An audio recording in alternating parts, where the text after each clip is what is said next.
Hello, my name is Ben. I'm with the Church of Black Coffee. I'm really honored to be here today with Shola. He is a leader of Black Lives Matter Everett and a recent recipient of the Brandon Gyasi Stovall Grant for Civic Education. And so just wanted to take a time to chat with him for a little bit about the work that he's doing. Shola, thanks for coming in today. Thank you for inviting me. Yeah. So just tell us a little bit of just basic information about Black Lives Matter Everett. So, how it kind of started was when I saw that there was like an uprising last year, BLM related, in regards to George Floyd. Yeah. I thought about for years about how Black Lives Matter as a phrase, as a hashtag was a thing, and it was strangely divisive. In my eyes, it was just a revived form of the civil rights movement in the 60s. Yeah. But for some reason, I was hearing people say that it's divisive, that it was racist against white people, and that all lives matter. It's really interesting. I remember people, like teachers, would wear the shirts at school and get in trouble and that kind of thing, which is insane because the messaging is so overtly positive. It's just, bringing a little bit of light to the fact that Black lives do matter, despite how our judicial system seems to treat them. Absolutely. Our criminal system seems to treat them. Yeah. So anyway, sorry. No, you're right. You're right. I'm glad you get it. Yeah. And when I saw what happened, the uprising last year, I wanted to join the protest. Yeah. And there were a number of friends which I met through my Dark Side of Everett Goth Alternative group. Oh, cool. I started in 2019, over 700 members. Oh, good. That's awesome. Thanks. There were a lot of progressive folks in it, and they're like, hey, let's go to a protest in Seattle. And we talked about, hey, let's do this on the regular. Let's go to all the protests we can.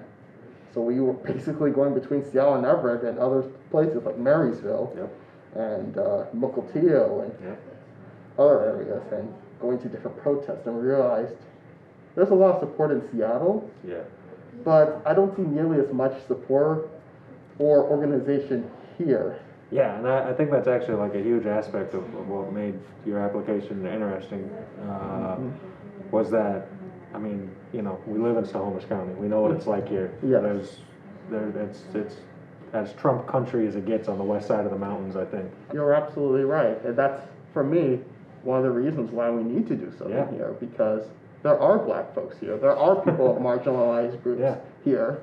And so we can't just stick to just one area where, Seattle has always been known as that progressive city, and it needs work too. Of course,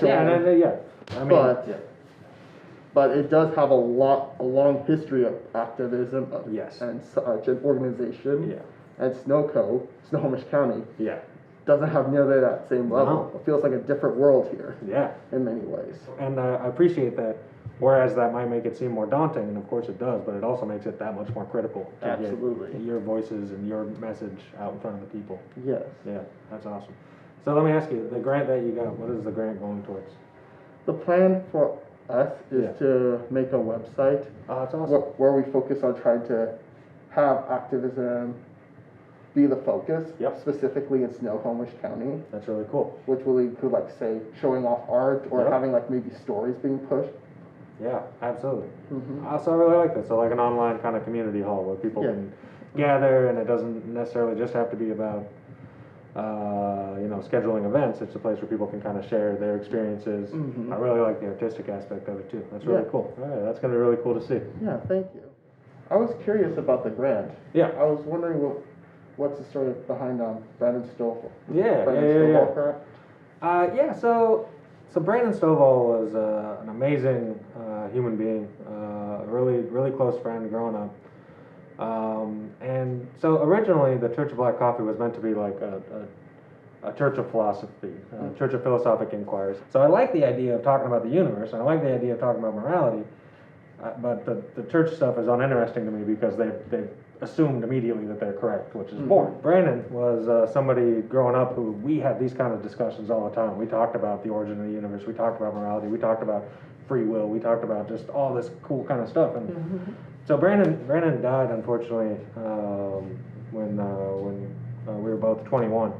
But I went on to go to college much later and ended up getting a degree in philosophy, and then a lot of it had to do just with the conversations that we had growing. Mm-hmm. And And so once I got the church off the ground, it took a far more political bend than I thought it would, but it just isn't impossible to ignore it's the America we're in right now. I couldn't let my brain just like wander around thinking about funny things when there's this horrible fucking ogre of a monster sitting in the White House. So it took a little bit more of a civic-minded bend. And so when I started thinking about how to like incorporate charity into it, I wanted to keep some of that philosophy, but I also wanted to recognize the state of the world that we're living in right now. And in regards to both of those things, Brandon Stovall was just an obvious choice for who to kind of name the grant after, to honor with a grant like this, because for me as the founder of the church, I wouldn't have the kind of mindset that I do without Brandon. And I mean, so to be able to use a grant like that to help you with the work that you're doing is exactly what I had in mind, and I know that where Stovall to somehow be able to experience this, he'd be so stoked to know his name's on something that's helping out you and your organization. So, thank you so much. Hey, thank you. I mean, you're the one doing the hard work out there, and I really appreciate it. Yeah, you're welcome. It's an honor. All right, Shola, it's been a pleasure, man. Thank you so much. Likewise. Yeah, thank you. So this has been with the Church of Black Coffee. I had an awesome conversation here with Shola, who just recently was awarded the Brandon Gyasi Stovall Grant for Civic Education. If you think you have work that you're doing and you're interested in getting that work in front of people and you'd like to apply for the grant, please go to thechurchofblackcoffee.com and you'll be able to do that. And at the church, we'll also definitely be having links to the Black Lives Matter Everett Facebook page, and as soon as you get the website off the ground, we'll be linking to that as well. All right, thank you. Right on. All right, thanks, guys.